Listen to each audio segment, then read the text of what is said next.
É um recorde de feitos tecnológicos do homem em barro, pedra e metal. Armas, a Torre de Babel, o Templo de Herodes, a Arca de Noé. Fé ou fato? Hoje, em Maravilhas Modernas, tecnologia bíblica.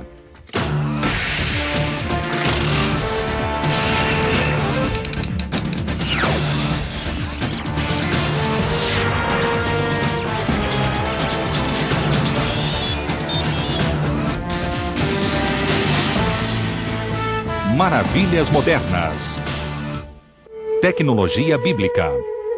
É o livro mais influente da história. Une e divide as pessoas com lições poderosas de fé e moralidade. Mas a Bíblia também é motivo de estudo de uma legião de arqueólogos que buscam as raízes da civilização. The Bible is one of the best preserved ancient history texts that we have. It's an entire corpus of different letters, different books, different stories that have been brought down to us, virtually unchanged over at least the last 2,000 years. A Bíblia é um manual sobre como seres humanos viviam, trabalhavam e guerreavam, como transformavam matéria-prima em feitos que continuam a servir à humanidade até hoje. What we see described in the Bible is the world, in one aspect, is a world of technology that existed all the way back through the early Bronze and in the Middle and Late Bronze Ages, the Iron Age, all the way down to the Roman period. These people were masters at controlling their environment as much as they possibly could. No primeiro livro da Bíblia, Gênesis, o nascimento da tecnologia surge em um lendário projeto de construção. E disseram: Eia, edifiquemos nós uma cidade e uma torre cujo cume toque nos céus, e façamo-nos um nome, para que não sejamos espalhados sobre a face de toda a terra. A cidade era a Babilônia, e a torre recebeu o nome de Babel, construída para rivalizar com Deus e proclamar a grandeza dos homens. Segundo a história, Deus puniu as pessoas criando diferentes idiomas. Incapazes de se comunicar entre si, elas formaram tribos e se espalharam pelo mundo. Mas a Torre de Babel teria sido apenas a base de uma parábola? Ou teria sido um zigurate? These are temples, and of course you build them high, I suppose, like the church spires. You want to get as close as possible to God Himself. And that, because the landscape is so flat, it became a landmark as well. Talvez as areias do atual Iraque guardem pistas da Torre de Babel. Há milhares de anos, a região era conhecida como Mesopotâmia, uma planície fértil dividida pelos rios Tigre e Eufrates. No ano de 3000 a.C., existia ali a cidade da Babilônia, a primeira grande metrópole da história. Na década de 1980, parte da cidade foi reconstruída sob ordens de Saddam Hussein, mas as ruínas da cidade original ficaram abaixo da nova cidade. Foi lá que arqueólogos encontraram a base de um zigurate dedicado ao deus Marduk. Muitos acreditam que seja a Torre de Babel. Quando intacto, devia ter o tamanho e a grandeza de um zigurate parcialmente reconstruído, o Ur dos Caldeus, no sul do Iraque. Diferente das pirâmides do Egito, zigurates não eram feitos de pedra. Pedras eram raras nas terras bíblicas, especialmente no solo aluvial da Mesopotâmia. Mas havia um suprimento ilimitado de barro. Na Mesopotâmia e no Antigo Egito, tijolos feitos de barro eram a base da civilização. The process of brick making was a few ingredients, one of which was soil. It had to have around 10 to 15% clay and some straw and a mold. And the rest was done with backwork. So we'll first start with digging a trench, then we sprinkle a little bit of straw, adding some water. Next process is to mix mud. The sand acts as a filler. The clay acts as it gives it strength, and the straw is a binder. And this is called a stiff mud process, where the mud has to be pretty stiff so that when you cast it in the mold, that it doesn't slump on you. So now I'm going to slip the form off.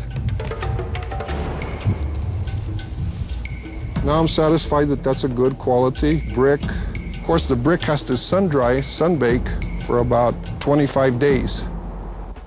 Os antigos zigurates eram monumentos feitos de barro. Normalmente, esses templos eram construídos em camadas ou degraus. Cada degrau era feito durante o reinado de um governante. Os zigurates mais altos tinham 7 degraus, totalizando 90 metros de altura e mais de 8 milhões de tijolos. Mas tamanho nem sempre significa resistência. You have to think about the fact that mud brick is fundamentally dried mud. So if it rains on it again or gets wet again, it's going to be mud again. Para combater as chuvas, os construtores utilizavam técnicas de impermeabilização. Uma parte dos tijolos era assada em fornos. A camada superior de cada degrau do zigurate era coberta com esses tijolos para suportar o peso dos fiéis e proteger da chuva os tijolos secos ao sol. Dando um passo adiante, passaram a utilizar calhas. Foram recortados canais na superfície dos tijolos para captar e drenar a água da chuva. Apesar dos esforços, o próprio peso da estrutura causava outro problema de engenharia. So typically, ziggurats are built on silt. You have to worry about differential settlement. You have to worry about, during the flooding season, that ground, if you want to, become like quicksand. The silt will simply slide from under the building, trying to escape the pressure, basically. Para combater o problema do solo, foi colocada uma camada entrelaçada de junco a cada 6 camadas de tijolos de barro.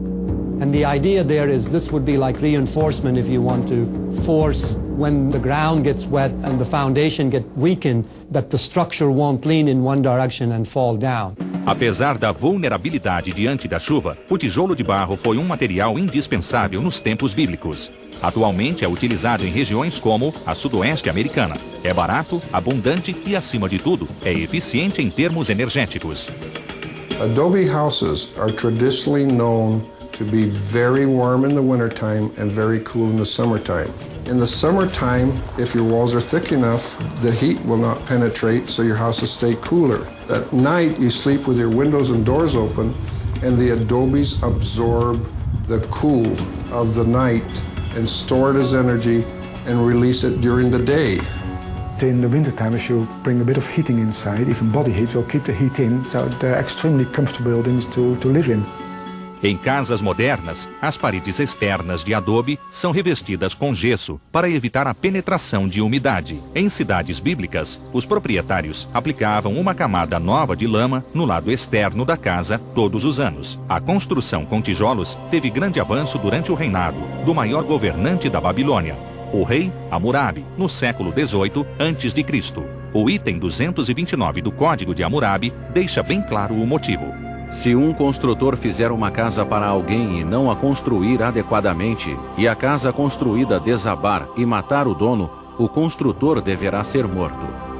So those builders were under tremendous amount of pressure to build strong walls. And so they've developed rule of thumb on the height versus the thickness of the wall. So the higher the wall needed to go, the thicker it needed to be.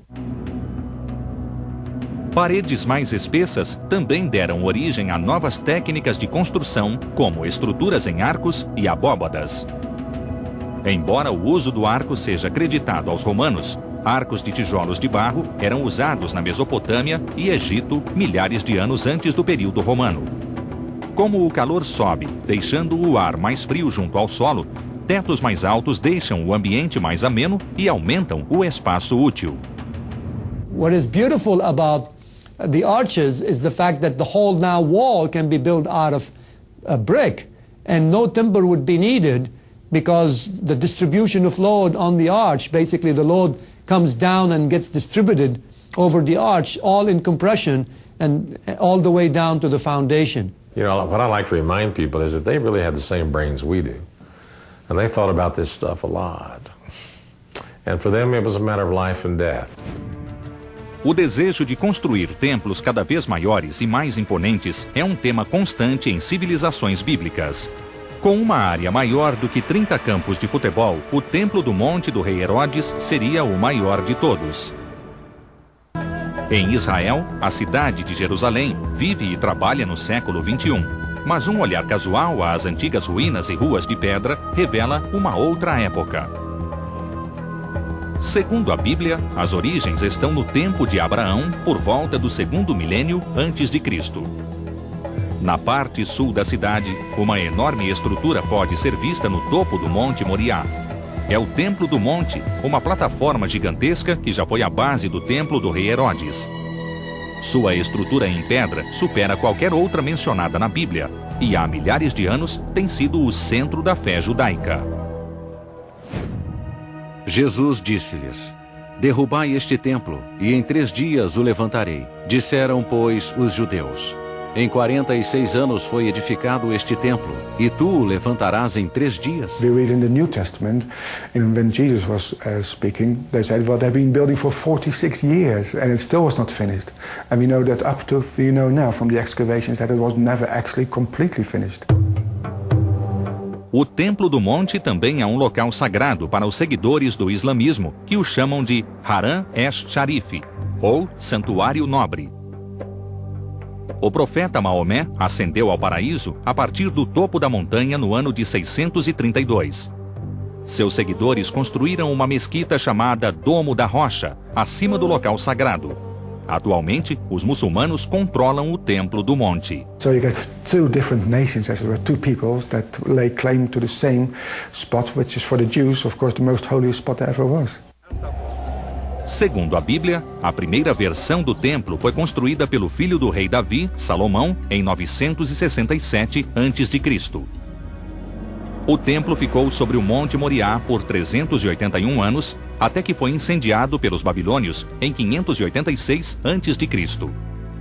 Herodes, o Grande, foi rei dos judeus de 37 até 4 a.C. Herodes é descrito na Bíblia como um governante frio e opressivo, odiado pelos súditos. Por isso, ele decidiu conquistar o amor de seu povo. Ele iria reconstruir o Templo de Salomão em uma escala nunca antes imaginada. Na atual Jerusalém, buscar informações sobre o Templo de Herodes é um pesadelo político. Durante anos, o monte ficou sob controle jordaniano e as escavações arqueológicas eram totalmente proibidas. Após a Guerra dos 6 Dias, em 1967, arqueólogos finalmente tiveram acesso a áreas adjacentes ao Templo do Monte. Ao longo de 10 anos de escavações, o mistério da construção do templo começou a ser revelado nas pedras enormes. In some areas they found stones that are as much as 42 feet long, 11 feet thick, 14 feet high, that weigh 600 tons. And those stones are at the bottom, at the base of these retaining walls. O Templo do Monte foi feito para nivelar o topo do Monte Moriá e fornecer um enorme pódio para o complexo do templo. O monte em si é um retângulo medindo 500 por 270 metros, uma área equivalente a 30 campos de futebol. Em escavações abaixo do Sagrado Muro Ocidental, arqueólogos descobriram que o muro originalmente tinha a altura de um prédio de 9 andares. When you come to it, you're absolutely surprised, first of all, by the sheer size of the temple and the Temple Mount, which is absolutely colossal. It was one of the largest buildings in the world. The largest pyramid in Egypt, the Giza one, they'll fit 2.5 times on the Temple Mount. O projeto do Templo do Monte contou com a tecnologia de ponta existente no século I a.C. Contando com a geometria e a matemática dos gregos e o trabalho em pedra e engenharia dos romanos, Herodes montou uma equipe de construção sem igual na história. He had master builders, architects, engineers from Greece, from Rome, from his own people there. He sent emissaries to Egypt to study the way they did things there, how they moved stones. So he had lots of labor, he had lots of technical support, and he had material. He had a whole mountain of limestone. O material de construção vinha do próprio local. Moriá era uma montanha de pedra calcária. Com as pedreiras adjacentes ao local da obra, a logística era ideal. mas os enormes blocos tinham de ser extraídos da rocha sólida.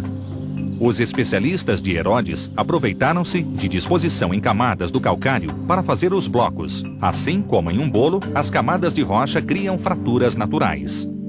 You mark out the size of stone you want, and then with pickaxes, they dig channels all around, on three sides, around the size of the stone you're going to cut out, going down about 4 feet, the height of that bedrock layer. In 2 of those channels, at right angles, they hammered in dry wooden beams, then poured water over the dry wood, which then expands, and wood can expand with such a force that the stone was actually forced out of its bedrock place, and then the stone was free. Como precaução, os blocos eram moldados e finalizados antes de deixarem a pedreira. Ao preparar as pedras com antecedência, antes de nivelar o solo do templo sagrado, Herodes mostrou ao povo que o templo seria de fato erguido. A verdadeira prova eram os milhares de blocos moldados e decorados. And then as you get a block out, then they would finish the blocks by grinding them with harder stones, or chiseling them with harder stones. Depois de extraídos e moldados, os blocos tinham de ser movidos. Pedras menores eram levadas em carroças, mas as mais pesadas eram apoiadas em troncos de madeira e puxadas por bois. Os trabalhadores tinham uma vantagem natural, a gravidade. As pedreiras eram localizadas acima do templo do monte. So those stones didn't have to be lifted up into place, they were actually lowered down into place. And then once they are in place, they were lifted off by a short tripod crane, very strong ones, and then exactly lowered into their place.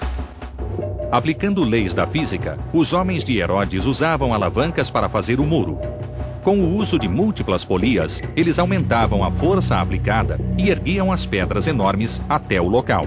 Antes da colocação das pedras, o solo tinha de ser nivelado, um processo que consumia anos de escavação e raspagem. Assim que a base estava nivelada, as pedras eram colocadas uma sobre a outra. Nenhuma argamassa era usada, e o próprio peso do muro o mantinha no local. Um sistema para a montagem dos enormes muros foi descoberto pelos arqueólogos. So the stones were actually numbered, some of them, in the quarries, the most important ones, so that the builders would know exactly where to place those stones. We found columns that were built of sections, and each section was numbered as well. Quando Jesus entrou no templo no ano 31 da era cristã, o legado de Herodes estava quase completo. A Bíblia descreve diversas visitas de Cristo para pregar. Em um dos sermões, ele previu um dia sombrio para o templo. E saindo ele do templo, disse-lhe um dos seus discípulos: Mestre, olha que pedras e que edifícios. E respondendo Jesus, disse-lhe: Vês estes grandes edifícios? Não ficará pedra sobre pedra que não seja derrubada. A previsão foi confirmada. No ano de 70, ao final de uma batalha de 4 anos para conter a revolta dos judeus, o general romano Tito invadiu Jerusalém. Seus homens atearam fogo ao teto de madeira do templo e, em seguida, destruíram o complexo, derrubando as pedras uma a uma. Like Jesus says, not one stone shall be left upon another, but he was referring to the buildings that were built on top of this platform. But the retaining walls are still standing up today on the southeastern corner, almost up to the top, because those stones were so heavy, even the Romans couldn't dislodge them. Quase 2 milênios após a destruição, os muçulmanos controlam o Templo do Monte. A proibição de novas escavações deixa ao mundo um retrato incompleto dos engenheiros de Herodes. They were very sophisticated people. They knew about statistics and weight and pressures, and they knew how thick the walls had to be to retain the pressure from the outside. And it's even withstood earthquakes, because those Herodian stones are still standing there today after 2,000 years without a crack in them. So they knew what they were doing. A construção do Templo do Monte revelou a importância dos engenheiros e artesãos em pedra.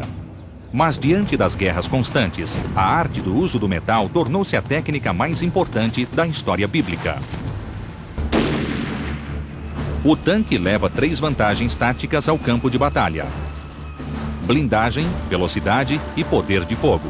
Essas máquinas são modernas, mas seus precursores estão nas páginas do Velho Testamento. A chariot is an overwhelming instrument of warfare. If you have a whole platoon or a whole group of chariots coming at you at one time, you can imagine the overwhelming terror that it might inspire in the infantry. E era a obra das rodas como a obra da roda de biga. Seus eixos, e suas cambas, e seus cubos, e seus raios, todos eram fundidos. Bigas eram basicamente plataformas bélicas móveis. Os primeiros modelos eram leves para serem velozes e fáceis de desmontar. As bigas mais pesadas usadas pelos romanos trocavam velocidade por estabilidade, protegendo e oferecendo uma plataforma bélica mais confiável. As primeiras referências bíblicas citam as bigas no Antigo Egito. Os egípcios eram mestres na tecnologia de bigas. Isso ficou evidente quando a tumba de Tutancâmon foi descoberta em 1922. A antecâmara da tumba continha 4 bigas desmontadas em condições quase perfeitas. Esses veículos do século XIV a.C. mostraram um conhecimento avançado no projeto de rodas. One of the things the Egyptians recognized is that the number of spokes on a wheel made a difference. Where an Egyptian wagon might have 4 spokes, a chariot, because of its speed and because of the weight that it carried, might have, and usually did have, 6 spokes. They were pulled typically by 2 horses, and they were built only for one thing, for speed. They were not fortified, they were not armored. Their speed was their weapon. As rodas leves eram reforçadas por aros de ferro. Uma tira de couro prendia a roda junto ao eixo. This leather thong made it easy to remove and replace a wheel in order to make an easy on, easy off, much like you see a NASCAR pit team do today. As bigas na tumba de Tutancâmon apresentam o primeiro mancal de rolamento. O interior do rolamento era revestido com gordura animal para reduzir o atrito entre a roda e o eixo. Para aumentar a velocidade e melhorar o desempenho nas curvas, os egípcios aumentaram o eixo e afastaram o reboque da biga para melhorar a distribuição de peso. As bigas assírias e romanas eram apenas versões mais pesadas e mais resistentes da biga egípcia. Enquanto bigas e outras armas bíblicas evoluíram ao longo de gerações, outras armas nunca mudaram. Uma delas era simples, mas sem dúvida mortal, nas mãos do futuro rei Davi, quando duelou com o gigante Golias. Assim Davi prevaleceu contra o filisteu, com uma funda e com uma pedra, e feriu o filisteu e o matou. We wonder how in the world could he slay a giant with, something like that. And yet when you look at a sling stone, what you have really is a piece of flint that's been chipped down to about the size of a baseball. So it's aerodynamically sound. And slinging it around the head in a sling, it can reach speeds of, say, 80, 95 miles an hour, about like a baseball pitcher throwing his best fastball. So you can imagine something like that coming at you, perhaps in great quantities. Fundas eram extremamente precisas, como mostra a Bíblia, ao citar os homens canhotos entre os filhos de Benjamim. Todos atiravam com a funda uma pedra em um cabelo e não erravam. A tecnologia do metal era de importância fundamental para os guerreiros da Bíblia. Armas mais afiadas e mais resistentes significavam a vitória no campo de batalha.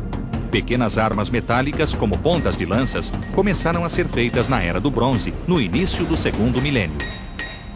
The earliest spear points cast in bronze were probably done from the archaeological record in stone molds. Limestone is very easy to carve. It's very plentiful throughout the biblical land. By taking 2 pieces and scrubbing them together with a small layer of sand between it, you can get a mated surface between the 2 pieces of limestone. And then by carving a depression into the limestone, 2 pieces held together, they could make a void out of that stone, which was then filled with the molten bronze. And ultimately were able to mass produce significant quantities of weaponry like this. You think about arming one of King David's or King Saul's armies, they had to produce thousands of spear points. Metal technology made a big difference in the length of the swords that were available to soldiers. Com a evolução da tecnologia de guerra, a arma preferida passou a ser a espada. A typical bronze sword was not longer than maybe 25 to 35 centimeters. And the only way to produce that shape was by casting, because that's the nature of the bronze. It is very difficult to forge, but very easy to cast. It melts at a fairly low temperature. Como o bronze fundido era mais frágil, espadas longas podiam quebrar facilmente na batalha. O ferro começou a ser usado por volta de 1200 a.C. Foi o início da Era do Ferro, quando os exércitos bíblicos começaram a usar armas mais fortes e mais afiadas, incluindo a espada longa. Também nessa época, os ferreiros criaram sem querer o conceito de laminação com camadas de ferro. Os primeiros ferreiros bíblicos não tinham tecnologia para aquecer o forno acima de 870 graus, a temperatura necessária para fundir o ferro, e eram obrigados a trabalhar com ferro poroso de qualidade inferior. So in order to get solid materials, they had to be hammered and be turned into very thin sheets. And those sheets later on had to be stacked together and re-hot hammer welded into larger sections. And as a result of it, those thin layers got bonded to each other and created a structure that was very strong, very fracture resistant, and also very rigid. Layered iron is stronger than one thick layer iron, for the same reason that plywood is stronger and more rigid than wood plank. It's very interesting to note that today in the aerospace industry we are using very same concept to make what is known as the composite materials. As armas da Era do Ferro gradualmente ficaram mais fortes e mais letais. It took later development as they proceeded and advanced into the Iron Age, where they learned to infuse carbon into the iron and actually produce steel, that they were able to make a weapon that was superior to many of the late Bronze Age period weaponry. Quando conquistou Jerusalém em 586 a.C., o rei Nabucodonosor conhecia a importância do ferreiro. E todos os homens valentes, até 7.000, e artífices e ferreiros até 1.000, a estes o rei de Babilônia levou presos para a Babilônia. And in so doing, he effectively disarmed the nation of Israel. Without the blacksmith, they had no ability to either produce or maintain any existing weapons. Mas armas de metal faziam pouca diferença durante um cerco. Contra todo o poderio do exército assírio, os defensores da cidade expunham toda a fé na tecnologia de construção de muros. A palavra guerra é citada mais de 300 vezes na Bíblia. Espada é citada 380 vezes. Não há dúvida de que o conflito bélico era uma realidade constante para os povos da Bíblia. Para eles, era culpa da geografia. As cidades de Israel e de Judá foram criadas ao longo de importantes rotas comerciais de vizinhos pouco cordiais. They were surrounded by big and very mighty empires. The Mesopotamian empires on one end, on the east, the Aramean empires on the north, and the Egyptian empire on the south. And in order to stay independent, they had to be able to fend off the armies of those empires. So by doing so, they had to develop and erect very, very robust and very strong fortifications. Nas pequenas cidades-estado, todos os recursos eram investidos na construção de muros. Muros externos mais fortes significavam sobrevivência. Some of these walls could easily be up to 15 meters high. And the idea was to make it high enough that scaling would be difficult, but also that missiles which are being hurled from the top of the wall will accumulate kinetic energy and will do more devastation on the enemy. Segundo um relato da Bíblia, derrubar um muro fortificado era apenas questão de contar com a ajuda de Deus. Então disse o Senhor a Josué: E será que, tocando-se prolongadamente a buzina de carneiro, ouvindo voz o seu sonido, todo o povo gritará com grande brado, e o muro da cidade cairá abaixo. A destruição milagrosa da cidade de Jericó não era um cenário com o qual os exércitos contavam. Para eles, o ariete era o maior símbolo da tecnologia de cercos. O equipamento era composto de uma longa viga com uma ponta de metal que era batida contra o muro. Assim que penetrava, era movido de lado a lado para deslocar as pedras. Quando o ariete começou a ser usado no segundo milênio antes de Cristo, a tecnologia de construção dos muros evoluiu. os defensores passaram a fazer câmaras ocas no muro. The battering ram was a piece of equipment that would smash or demolish the wall. And by making chambers in the wall, it was possible to fill those chambers with gravel and with sand, and by doing so, to absorb the impact of the battering ram. Com a construção de ariates maiores e mais poderosos no primeiro milênio antes de Cristo, muros ocos foram abandonados em favor de muros mais espessos e mais pesados. Uma segunda tecnologia foi criada para combater os ariates. Utilizando uma antiga técnica, os defensores das cidades passaram a fazer enormes rampas artificiais. Feitas com terra e pedras, elas tornavam quase impossível o posicionamento ideal dos ariates.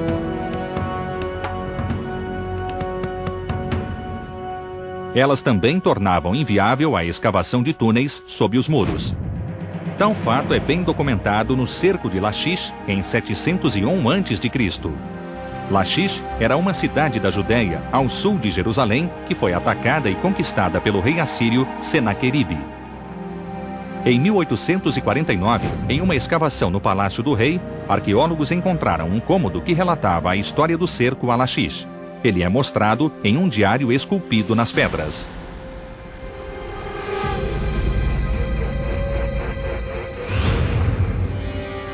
There you see the story of the Assyrian army attacking this large city in Judah, well fortified, up on its hill, strong walls, and the Assyrians build a siege ramp, the remains of which can still be seen today. And up this siege ramp, they move their machinery, their rams, their soldiers, their archers, their slingers, all of them attacking the city. A Assíria era a maior potência militar na região até a chegada dos romanos. Seu exército era especialista em cercos e as armas utilizadas eram as mais modernas na época. The Assyrian siege machines resembled very much the modern tank. They were actually rolling on very large wheels. The machine had very large boom or beam with a metal tip, and it also had a turret which had a very interesting function. It had people standing there with buckets of water, and as the people on the walls were throwing burning oil or burning torches on the boom of the ram, trying to set it on fire, the people on the turret would pour water on that fire to extinguish it. As fortificações aumentavam as chances de sobrevivência de uma cidade, mas um serviço civil era igualmente importante: a água. Most water sources for cities are outside of the cities. If your city is under attack or under siege, is how do you get to your water? If you can't get to your water, then you need to surrender. If they were anticipating a siege, they would dig to the bedrock in the direction of the source of water from inside the city. They would tunnel into the spring, have an access to the water from inside the city, and then when the enemy get near the city, they would block off the water source on the surface to prevent the enemy from having an access to the supply of water.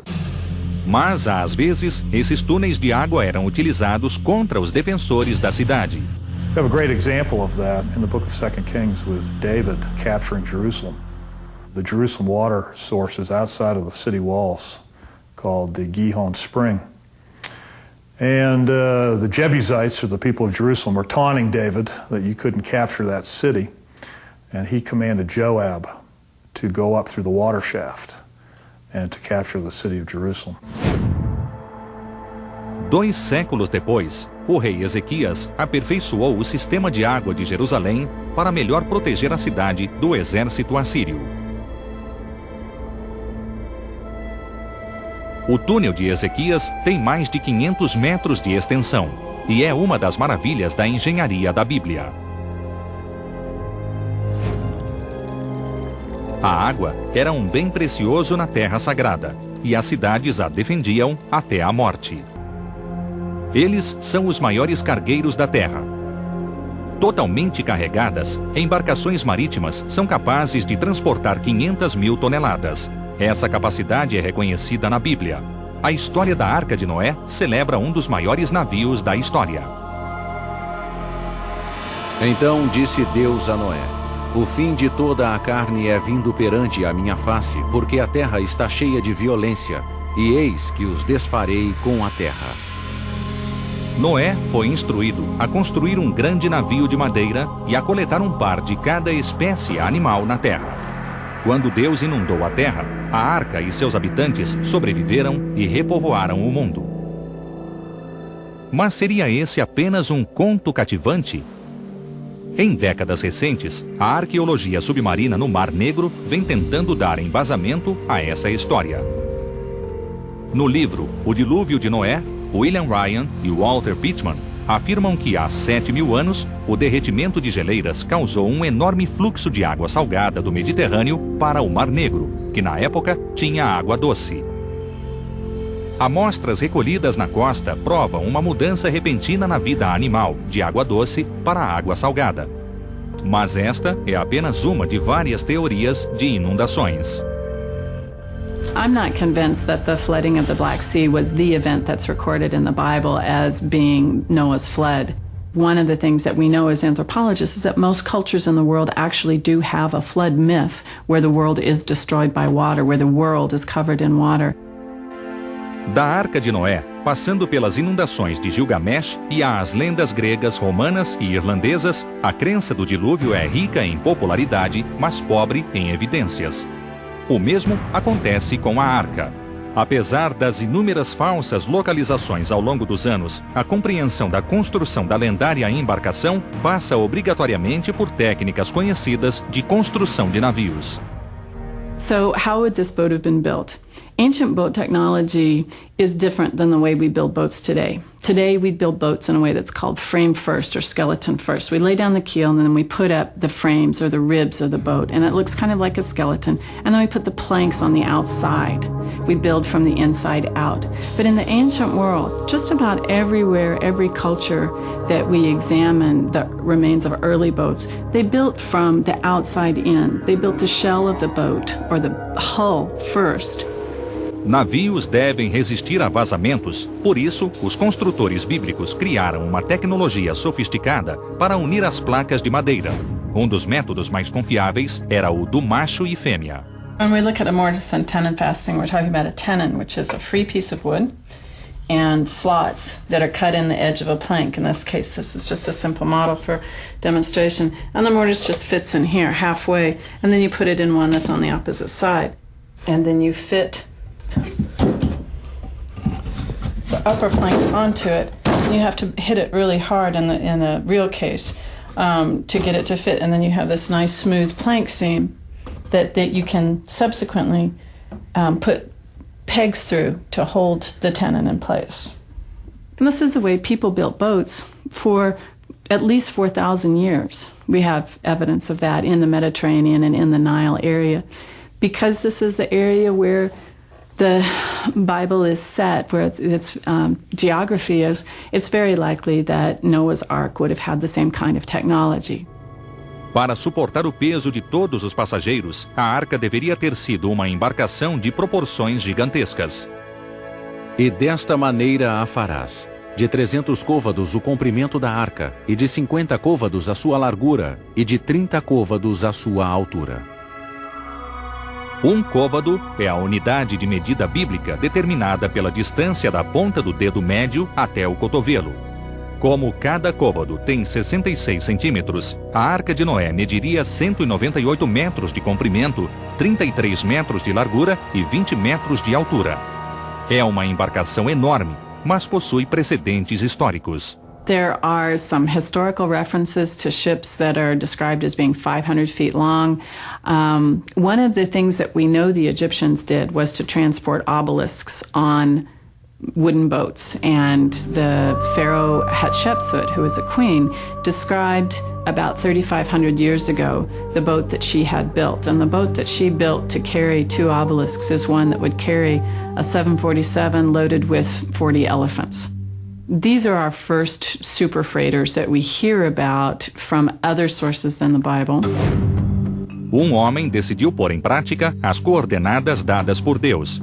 Joseph Silver era engenheiro na Pensilvânia e se dedicava à arca no tempo livre. Durante quase 30 anos, ele fez um estudo da viabilidade da arca, abordando todos os aspectos, da arquitetura e física marinha, à química e zoologia. Mas Silver morreu em 1995 e o manuscrito foi quase esquecido. Pouco após sua morte, amigos e parentes começaram a reunir suas anotações e, em 2000, enviaram o material a Ed Shearer, proprietário de uma empresa de engenharia naval. I decided to take it up and figured I'd spend 5 minutes on it, shoot a bunch of holes in it, and send it back to the gentleman. After several hours later, I was very involved in it, looking up requirements and standards from the United States Coast Guard, from the American Bureau of Shipping, from the International Maritime Organization, these type organizations, to try to refute what Mr. Silver had come up with, and basically his concept of the Ark fit all of the requirements. A Arca de Silver estaria entre as maiores embarcações já construídas. The rule of thumb is that ocean-going barges have basically a length-to-depth ratio of about 15:1 or less. The Ark actually met that criteria at being about 40 feet deep to the, as we call it, the strength deck on the Ark, with the 627 feet long. Shearer criou um modelo da arca com um software muito usado pela Marinha e pela Guarda Costeira para análises de engenharia. We determined that the Ark had basically adequate stability to encounter waves of various heights in accordance with Coast Guard criteria. There was really no excess bending moments in the Ark. It would float fairly level. It would float without a lot of stress in the hull, so we figured that the structure of the Ark was adequate. Foi uma inspiração divina ou apenas um sonho? Esforços contínuos para localizar antigos naufrágios no Mar Negro podem um dia dar outras respostas sobre a Arca Bíblica. So there was a possibility in people's heads that they could build boats this large. It's only been about 45 years since the first scientific underwater excavation took place, and so we're still stretching our wings. There are expeditions all over the world, though, that are looking in deeper waters, looking deeper under sediments for ancient ships, and trying to really unlock the keys to the ideas people had in their minds about ancient technology. Enquanto a ciência marinha e as escavações arqueológicas nos levam a profundezas cada vez maiores, a Bíblia continua a nos fornecer o contexto histórico. And so archaeology goes hand in hand with the biblical text to show us how life in those days was overcome and the necessity of life was met through the people of the Bible. A cada dia, descobrimos novas evidências de tecnologias antigas e os arqueólogos continuarão buscando pistas importantes nas páginas da Bíblia, um dos maiores registros dos avanços tecnológicos do homem ao longo da história.